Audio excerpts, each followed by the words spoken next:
Cette année, je vais avoir 25 ans. Et pour la première fois de ma vie, je sais enfin ce que je veux en faire. Mais ça n'a pas toujours été le cas. La vérité, c'est que la première partie de ma vingtaine n'était pas les années qu'on m'avait promises. On m'avait parlé des meilleures années de ma vie, mais j'ai passé plus de soirées à réviser qu'à faire la fête, et plus de temps à anticiper l'avenir qu'à profiter de ma jeunesse. C'est pourquoi dans cette vidéo, j'aimerais vous partager les 5 conseils que j'aurais aimé recevoir au début de ma vingtaine pour mieux gérer mes relations, mes ambitions et mes moments de doute.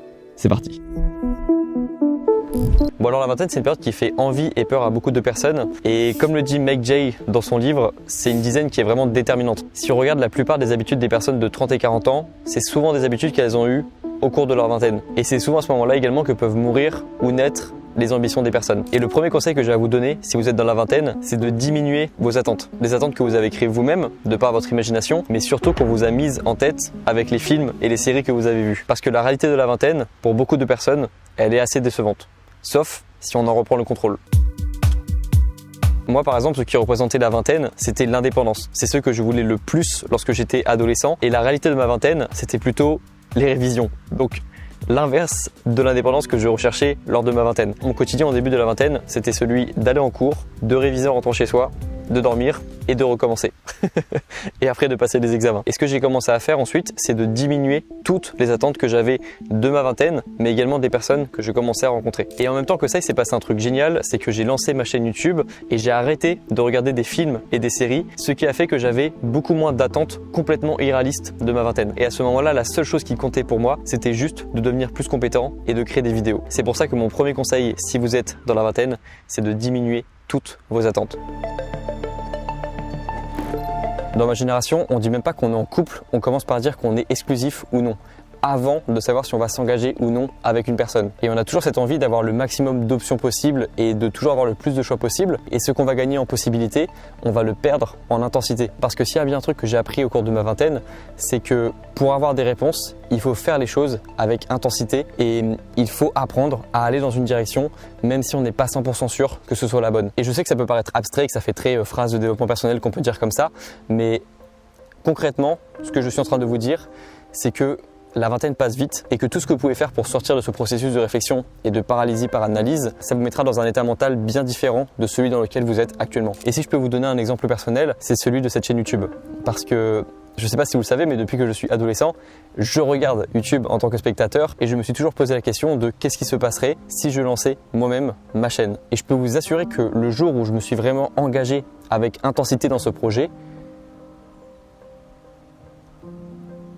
j'ai connu ce sentiment de me rapprocher de la vérité. Et c'est peut-être une des premières fois où j'ai vraiment connu ce sentiment d'être content de ce que j'étais en train de faire et de la manière dont j'utilisais mon temps. Donc tout ça pour vous dire que vous ne devriez pas avoir peur de vous engager.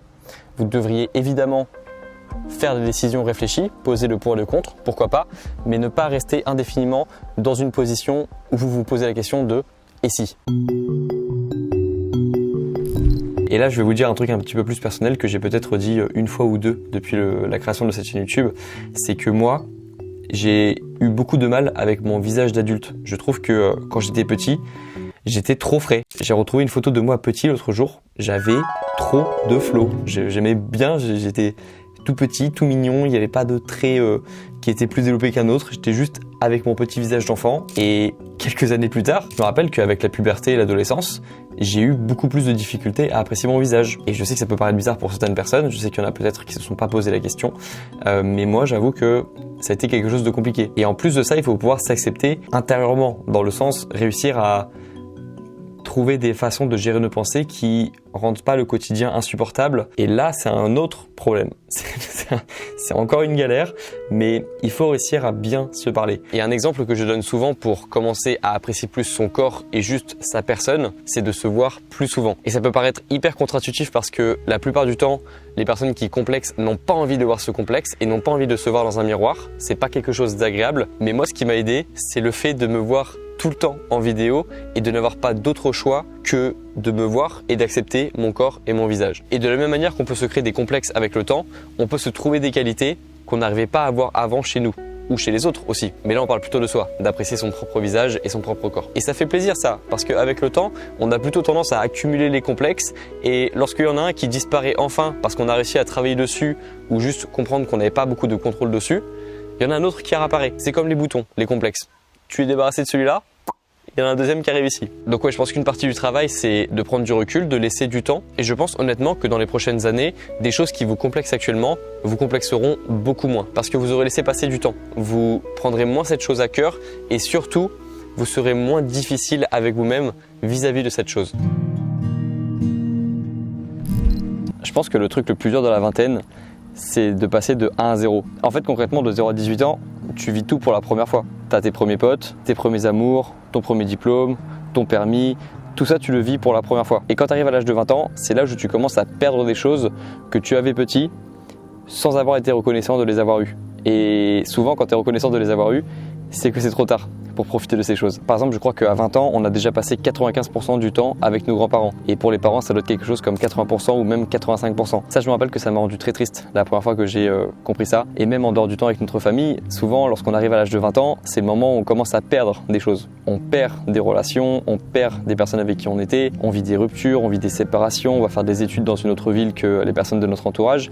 Et on peut se dire que notre vie était meilleure à 16 ans ou 18 ans parce qu'on avait l'impression d'avoir plus de choses à ce moment-là. Et à chaque fois que je me compare à mon moi d'avant, lorsque j'avais 14, 16, 18 ans, j'essaye de me rappeler de toute la situation dans laquelle j'étais. Parce que souvent, avec le biais de nostalgie, on a tendance à se rappeler simplement des bons moments. Et c'est pour ça que vraiment, lorsque je me compare, je fais l'effort d'essayer de remettre tout le contexte. En tout cas, aujourd'hui, à 24 ans, je suis beaucoup plus reconnaissant que lorsque j'en avais 18 ou 20. Et ça, c'est bien, ça va dans le bon sens. Et je pense que ça va être un des gros travaux de ma vingtaine, d'être reconnaissant des choses que j'ai, tout en travaillant pour avoir les choses que je n'ai pas, sans me lamenter sur les choses et les personnes que je n'ai plus.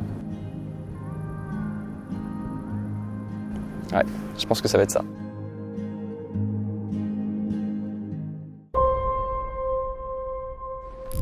Un des conseils que j'aurais aimé recevoir lors de ma vingtaine, c'est aussi de regarder la vie de personnes qui ont 30 ans, qui ont une vie que tu aimerais toi aussi vivre, et de comprendre ce qu'ils ont fait à partir de 20 ans pour en arriver là à 30. Et encore mieux, si tu peux suivre ces personnes en temps réel sur les réseaux, fais-le. Moi, je me rappelle que lorsque j'ai commencé la musculation, je ne suivais que des gens qui faisaient de la musculation, et du coup, à chaque fois que je voyais passer leur story ou leur post Instagram, je les voyais à la salle, et ça me paraissait naturel d'y être moi aussi. Alors que si j'avais attendu d'avoir des personnes de ma famille ou de mon entourage qui voulaient aller à la salle en même temps que moi, je serais pas musclé en fait, je serais toujours en train d'attendre. Et d'ailleurs ça aussi tu dois le comprendre, mais lorsque toi tu voudras changer, ton environnement ne voudra pas le faire en même temps que toi. Tu dois apprendre aussi à avancer et évoluer tout seul. Même si les personnes autour de toi ne comprennent pas ce que tu veux changer chez toi, et encore plus difficile, même si les personnes autour de toi ne veulent pas que tu changes et te le font comprendre de manière passive ou active. Ça revient un petit peu au principe de l'engagement, mais tu dois être prêt à prendre une décision et à l'assumer. Et je pense que c'est ça aussi qui distingue un adulte d'un enfant,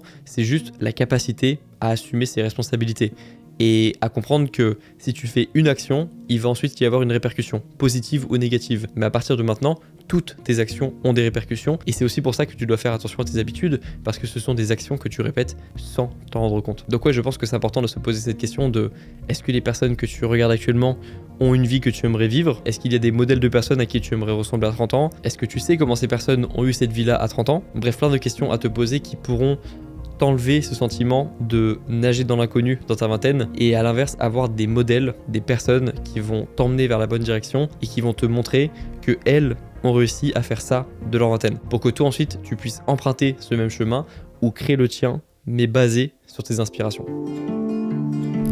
En gros, il faut que tu te dises comment est-ce que je pourrais aller bien dans quasiment n'importe quelle situation. Parce que tu vas sûrement être déçu au cours de ta vingtaine, soit par tes attentes, soit juste par la façon dont les choses vont se dérouler, parce que rien ne se passe jamais comme prévu.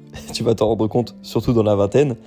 Et parfois, les choses prennent plus de temps aussi que prévu. C'est une autre réalité. On passe quasiment tous par les mêmes phases, mais pas au même moment. C'est pour ça que parfois, tu as l'impression d'être en décalage par rapport à tes potes. C'est parce que eux, par exemple, ils vont vivre un truc dans leur vie sentimentale et ils vont beaucoup avancer dessus, tandis que toi, tu t'es concentré sur la vie pro.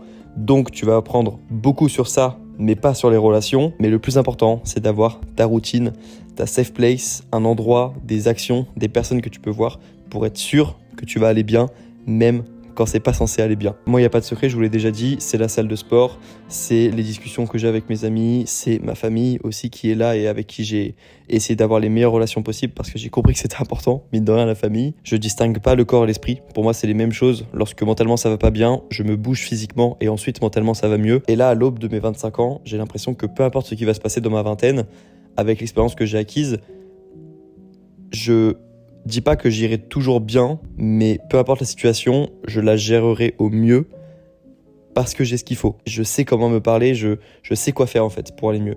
Et je sais qu'on n'a pas tout ça lorsqu'on commence dans la vingtaine. Donc c'est pour ça que vous avez besoin de trouver vos activités qui vont vous permettre d'aller mieux. Parce que sinon, la vingtaine va être longue. Elle va être très longue. Et elle n'a pas besoin d'être douloureuse, la vingtaine. On a beaucoup de choses à apprendre dans la vingtaine, je pense. Et faudrait qu'on en garde un bon souvenir.